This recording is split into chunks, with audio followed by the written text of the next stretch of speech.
We're going to Germany, first of all, and police in Munich say that at least 30 people were injured after that asylum seeker drove into a crowd of people yesterday morning. Well, the suspect, who has since been arrested, has been identified as 24-year-old Fahad Nouri and is reported to have previously had his asylum application rejected, but his deportation suspended.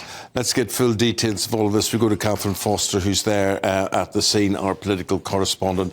And there is a big political gathering in Munich today as well. Katherine, tell us more. Yes, there is. Good morning and welcome to a very snowy Munich, where the Munich Security Conference opens this afternoon. World leaders gathering.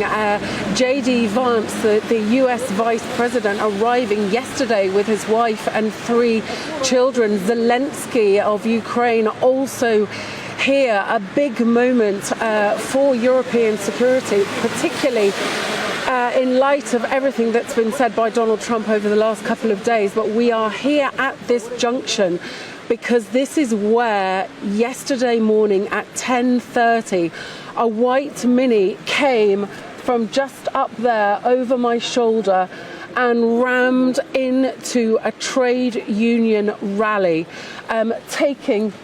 hitting 30 people. Now the cordon's all been cleared away, but you can see now a lot of press here. There is a heavy police presence. Also, if we can pan round a bit more, there's one of several pop-up little memorials, flowers, candles, roses being covered by snow. A lot of people coming, just taking a quiet moment, thinking about what happened here yesterday.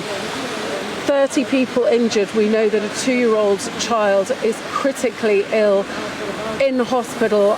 There will be a press conference at 11 o'clock. We will bring you updates later. But we know that this asylum seeker that drove the car is going to appear in court today. We know that this case has been handed to counter-terrorism officials because some extremist content has been found. He came to Germany in 2016 from Afghanistan in that huge wave of migrants coming into Europe. Angela Merkel, the German Chancellor, said at the time, "We can do this." He did not get asylum, and yet he was allowed to stay. And people here are shocked. They are horrified, of course.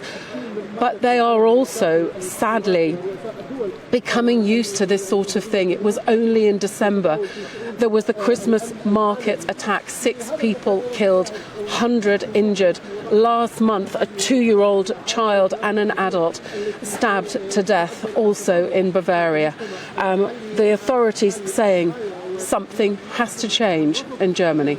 Thank you, Katherine. We now go to security expert Lieutenant Colonel Stuart Crawford on all of this one. Germany, Catherine's reporting from Stuart, but the big thing is people are thinking, when's it going to happen in Britain?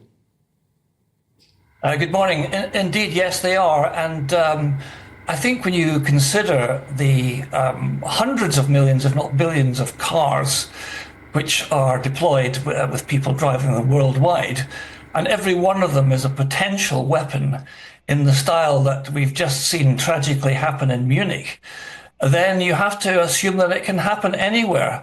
And it wasn't so long ago that I wrote a piece for, I think, one of the Scottish papers about my local area in Edinburgh, Princes Street, packed with shoppers. And it just struck me that this, I think that was after the Nice attack, actually, if you remember that one in the south of France with the truck attack. Yep. It struck me that Edinburgh's Princes Street was wide open. And it will be a huge task to put in all the necessary barriers in all of the public streets in the UK. So we are, in many ways, wide open to a similar copycat attack. So what you're saying, Stuart, is that these are going to be so hard, so difficult to defend ourselves against attacks like this?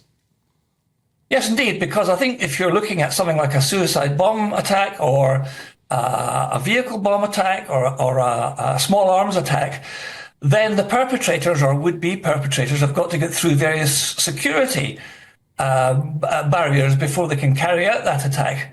But with a car, everybody's got a car, and nobody knows who might do this next. The biggest defense against this sort of stuff is intelligence. And clearly, in the case of the Munich attack, the intelligence wasn't strong enough or good enough. And obviously we're getting more details as they emerge. We'll get some more later on today when he appears in court in Munich. But all we know so far is his 24-year-old Farhad Nouri. But he was reported to have previously had his asylum application rejected. But for some reason, his deportation was suspended. Yeah, it never happened. What should we read into that?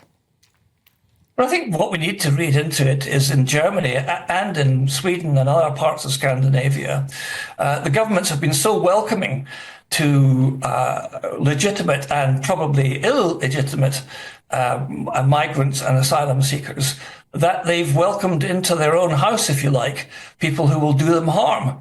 And so more stringent controls need to be applied. How that will be done, I'm not quite sure, but clearly the policy to date has been far too open to allow this sort of thing to happen again and again and again.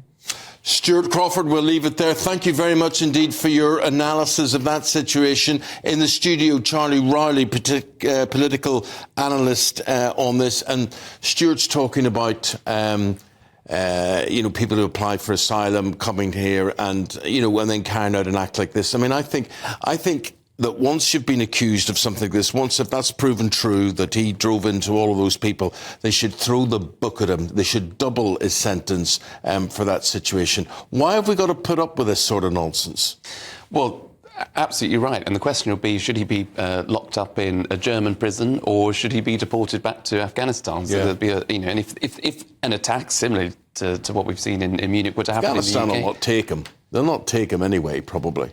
Well, I think the German authorities have said that they've tried to have even though they don't sort of talk to Afghanistan particularly closely, but they've tried to get lots of people that have entered into Germany illegally back to Afghanistan. But we in the UK have had an open sort of process with people coming from Afghanistan, just as we did for Syria, just as we had for Ukraine. So there's obviously, because of the wars that we've taken part in Afghanistan, there's an obligation, I suppose, from our point of view, to help those that are fleeing those conflicts. However, it is the people that slip through the net, or the people that blatantly apply for asylum when they're not fleeing refuge. If they're coming in on the small boats, and they tend to be not women and children fleeing conflict, they're men of a particular age, 30s, 20s, even younger, maybe in their late teens, who don't necessarily need to flee conflict, but do enter the country and claim asylum.